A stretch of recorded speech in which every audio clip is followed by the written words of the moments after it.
Alex Navarro. What up, Dan? Hey, remember Ninja Gaiden? Okay, wait. On NES? Yes, I do. Both. I think both are fine series. Yeah, I agree, but they are very different things. Very different things. I'm talking about, if you can tell on the screen, the NES-style Ninja Gaiden games. Some of my The Messenger. Some of my favorite games I never beat. They're hard fucking games. Yep. I like all of those games. And also I like the 3D ones got progressively worse, but they're still pretty good. Yes. Anyway, this is The Messenger. This is on, I'm playing the Switch version. It's also on Steam. Now, some of you may have heard some things about this game. Yes. I want to say up front here that this will... It's hard to say spoiler with this because like a lot of places talk openly about the thing that happens in this game. Some trailers have even like kind of shown some stuff off. Yes. But there is a really cool thing this game does at a certain point. Right. That if you don't want to get it spoiled for you, I would stop watching this now. We have an unfinished that went up that shows just kind of this Ninja Gaiden stuff. Correct. From the early part of the game. So if you want to look up our unfinished of The Messenger, you will not get spoiled on the thing that happened. Okay. We'll give you a second to leave. Yes. You want actually? I'll play a little bit of this Ninja Gaiden like first level here, and then I'll go to my real. So save. Let's talk about what the early sections of this game are. In effect, it is at the very least a loving tribute to the 8-bit style of Ninja Gaiden game. Yes, and it wears that on its sleeve, albeit with a much crisper visual look. Oh, it looks better. It feels better. Yeah. It's really. This is really good. Some nice looking like enemy design and stuff. Yeah, some of the music in this game is just excellent too. The bosses are awesome. They look great. Yes. So what is the story here at the outset? Like demons raining down on your ninja village, bad shit happening. Apocalypse is happening, people are dying, and they're waiting for this messenger from the west to come in and save everyone. So that guy there is the Western hero that we meet at the beginning. I am the messenger. So in this first part of the game, I need to take the scroll to the top of a icy mountain. Okay. And so that is the first part of the game is this. It is straight up Ninja Gaiden. It is linear, left to right, platforming. Let's move ahead a little bit and just kind of see like what some of the action looks like in this stage. Okay, by the way, look at this. This is the cloud step move, which I love. That's pretty good. You can't double jump unless you strike something, and then every time you strike something, you are able to jump again. So they do some really cool stuff with that. Neat. The platforming is excellent in this game. The action and the boss fights, like even if this didn't do anything else funky thing, if you just want to pay $20 to play like an awesome Ninja Gaiden game, at this stage of my life, I might. Yeah, I really, really enjoy it. I'm less easily frustrated than I was when I was like 8 years old, so I might actually be into that. And I'll say it is more forgiving in a very smart way with like deaths and things like that. So let me show you what you're collecting here. I'll explain the death system here. So you're getting these time shards here. A lot of lanterns have them if you hit them once. So you are using that to buy upgrades. You get upgrades. You get like shurikens and you get health stuff. All sorts of upgrades and stuff. So that is your currency. Right. So when you die, it takes you back to a checkpoint. In fact, let's just see if it'll explain this if I die here. This guy here. His name is like Corbel or something.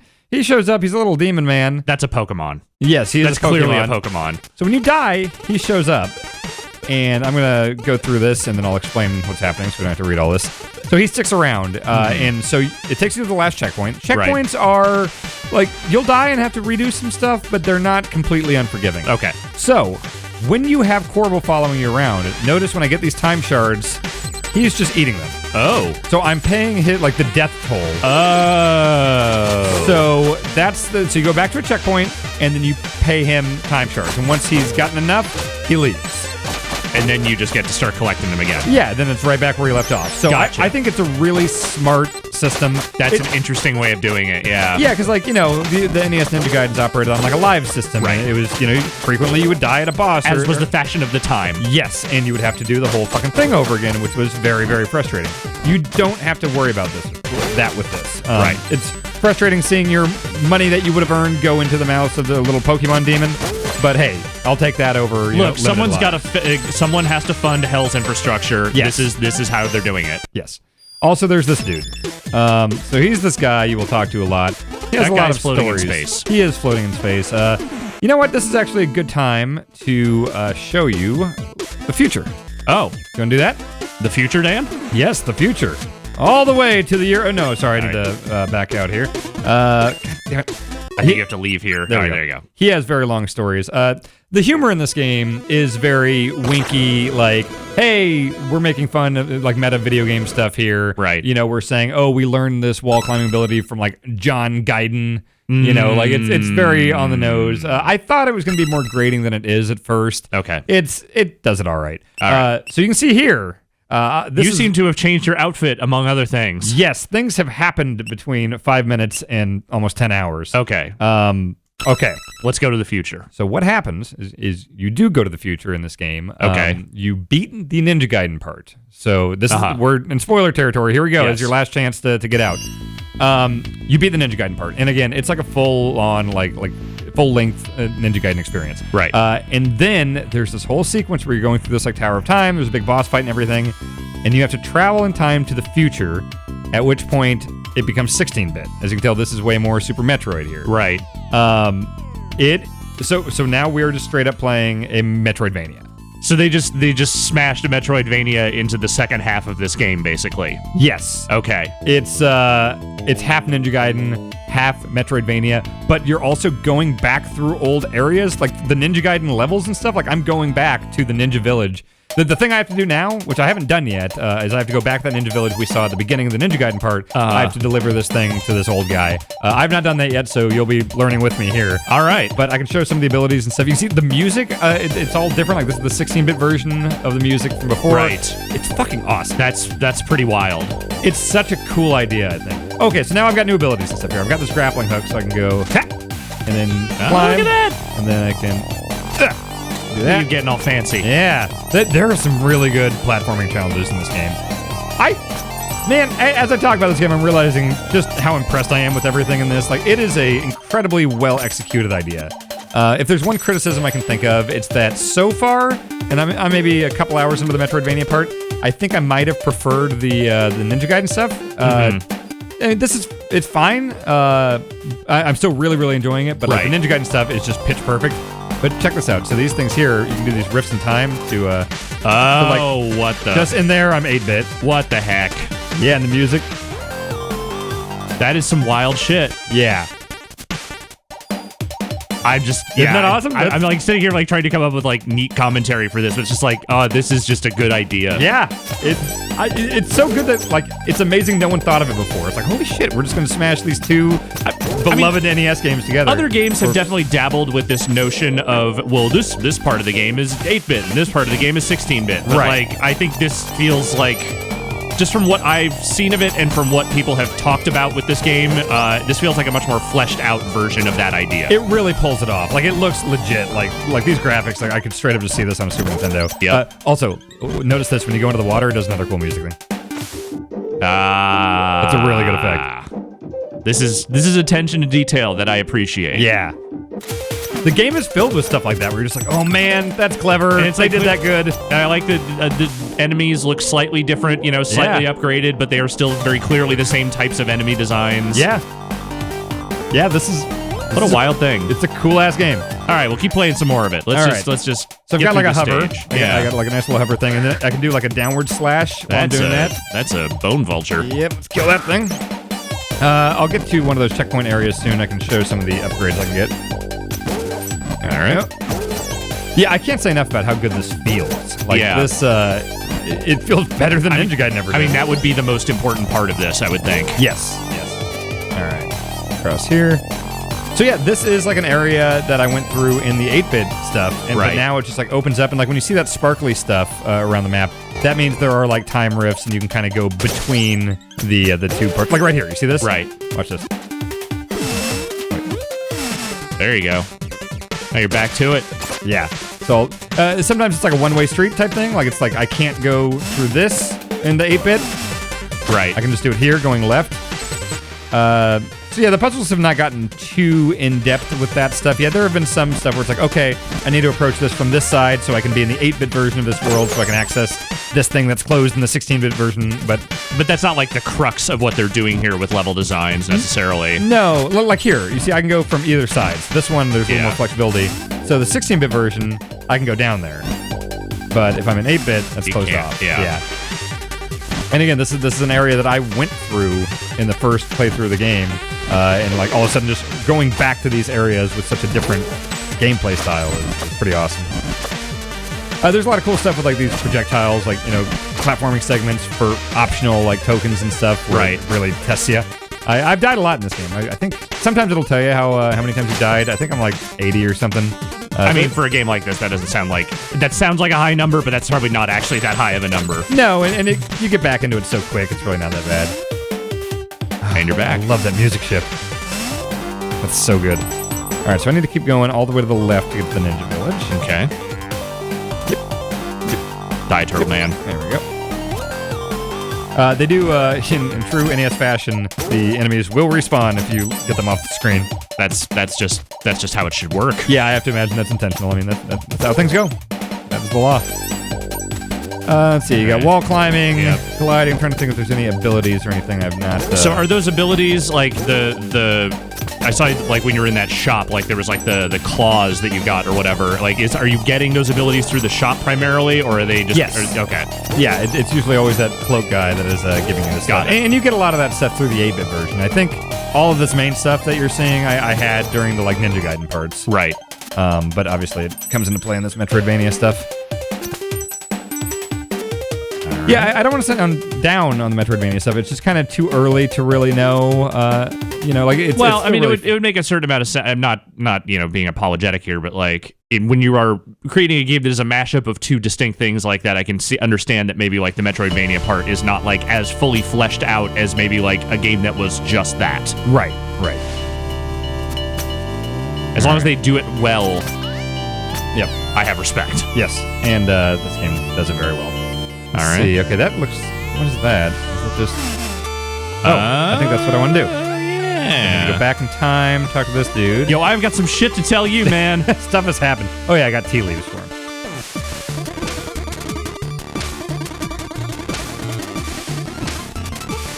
This is the first time I've been seeing this stuff. Oh, new ability. Oh. You got the candle. Now you can go in caves. Okay. Oh god, don't remind me of that game. Okay. So now I will probably want to go back to the Tower of Time, and there's a guy in kind of the hub area that will tell you, like, hey, here's a hint, here's where you should go next. Also, that shopkeeper guy, you can pay him like 300 time shards for a hint, but I'm not doing that. Fair. Not paying him. So let's get back to one of the warps. Okay.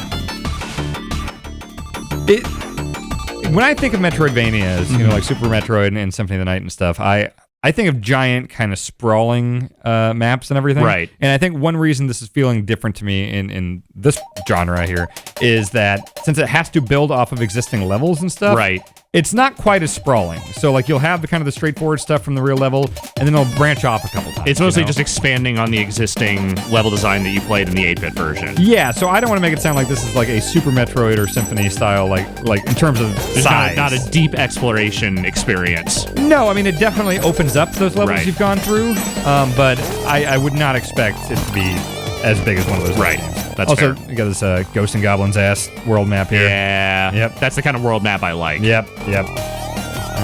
Hit. All right. The kind of thing that looks like something you'd print out of a Nintendo Power. Exactly. Yes. Yeah, like you can just tell they have a lot of love for the games they're paying tribute to, and they've obviously played a lot of it because they hit the notes. Well, and that's the thing with these tributes, though, right? Like, is that in the end, do they play well? You know, and a lot of times they don't necessarily. But in this case, it sounds like they have fine-tuned the mechanics in a way that goes beyond just pure, like, hey, this is tribute. Like, they actually just made a good game. Totally. Yeah. Yeah, it's one of those things where it's like, obviously this is playing on nostalgia so hard, but I also think this would work if you've never played or have an affinity for either of those genres. So I'll go to the upgrade. I've gotten everything now, except for that top one. So yeah, stuff, defense up, HP up. Sometimes enemies will drop health. You know, it's pretty standard assortment of power-ups and stuff like that. I'm saving up for one that just gives me a big attack boost. But other than that, I've got all of it. But this typically, I don't think a lot of these will be necessary for like progressing and traversal. You usually just get that stuff. Right. Except for this here, like sometimes you have to attack enemy projectiles to get the cloud step. Right. So there are a few. Okay. Let's see. So that's that. And so anytime you go to this area, you can go over here and that'll take you back to this Tower of Time. Oh, okay. And so there's a big challenge thing when you go to the future, and you can always replay that here if you want to, or you can just kind of go to this hub here, and we'll try to find out where I need to go next.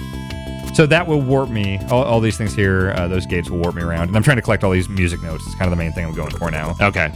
So did the apocalypse steal music from the world or something? Probably. Okay. In front of a beautiful sunset, hungry botanists were too patient for their own good. That sounds like Quillshroom Marsh. So let's see if I have a warp there. Show a little bit more here before we head out. That's hell. No, I don't want to go to hell. Well, hell, it does neighbor Quillshroom Marsh. Yeah, it's hard to say. Yeah, hell might be my... Yeah, so I don't have the gate yet for this one. Yeah, hell might be your best bet. Let's go to hell. Check it out. I'm already there. Trying to think if there's any main beats I'm not touching on here. I mean, it seems pretty straightforward, other than what the part that isn't straightforward. Yeah, yeah. It's such a weird thing because like I got it spoiled for me from a headline on a gaming site where it's like I don't know how secret it is. I just wanted to give the spoiler warning just in case people hadn't heard. It's really weird though when this is maybe more of a personal pet peeve, but like I have a hard time sort of like treating stuff like this as like, well, this must never be spoiled when it's literally half the game. It really is. It's a giant part of it. Like the thing I always think back to is like Halo 2 when we reviewed it, and how I believe Greg in his review like mentioned the thing that happens that sort of changes that game at the halfway point. Yeah. And people lost their minds. Yep. Hey, have you heard of Metal Gear Solid 2? Yeah, exactly. It's like sometimes you just need to be able to talk about this stuff to actually accurately describe what is happening. Stuff that is absolutely critical to... Yeah. And it's like, I understand, sensitivities and wanting to put warnings out there just so that, people aren't unprepared for it. But, like, sometimes you just got to be able to fucking talk about shit, man. Yep. That said, I envy anyone who was just sold enough by like, oh, Ninja Gaiden, sweet, and spent $20 got the surprise, and then saw like that's got to be cool for them. But like also, it's like you do kind of need to tell people about this thing, It did make me more interested when I heard about it, for sure. Okay, so I think this is where I need to be. I got to power up that shows where all these like optional green coins are. Let's just run around here a bit. I won't get to the next objective or anything. We'll just play just show a new area. Yeah. This. There's mushrooms here in hell, too. There's mushrooms everywhere. This is, we're in Quillshroom. Oh, you made it to Quillshroom? Okay. There's a quick little jaunt through hell. It was very quick. Yep. Shuriken! Nice. So my stuff up there, the blue, is my Shuriken juice. Okay. Next to my hell. Does that recharge, or...? Enemies will drop it. Okay. You can get them out of, like, lanterns and stuff like that. Let's see. Am I going... Yeah, let's go up and the left. Ah. There we go. Shit. God damn it. These things suck. Yeah, I'm fucking evil mushrooms. What shooting spikes out of them? Ain't great. Ooh, that looks fun. Let's go over there. This seems like a fascinating challenge. Okay. Oh, I always panic and stuff like this. No, that's fair. I would too. Just keep me alive. You're alive. Get me the fuck out of here. You got it. You did it. Good job. All right. That was a wild thing to just kind of do randomly. Yeah, that's just for some time shards. Or actually, I guess I did change it back to 16-bit, so maybe that was necessary. Yep. All right. Fuck you. Roast these mushrooms. Yep. Death Vulture. I like the background art. Yeah, it's very good. Yeah. Very sharp. Yeah. Get that checkpoint. And then... Ooh, there's an optional thing down here. Let's see if we can get this green coin, and then we'll wrap it up. All right. Okay. Oh, fuck. All right. So, let me piece together what... Oh, God. there's levels to this, man. Oh, Jesus. All right. Well, if you die, you die. All right. I've heard that before. All right. We'll go... Yeah! Okay. That's one down. All right.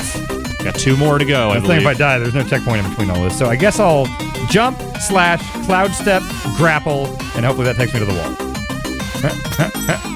Oh, I'll take it. Fine, it works. You're alive. It counts. That's the important part. Yeah, I'm gonna get it. Oh, I haven't seen a lot of... Oh, that's it? That's nothing.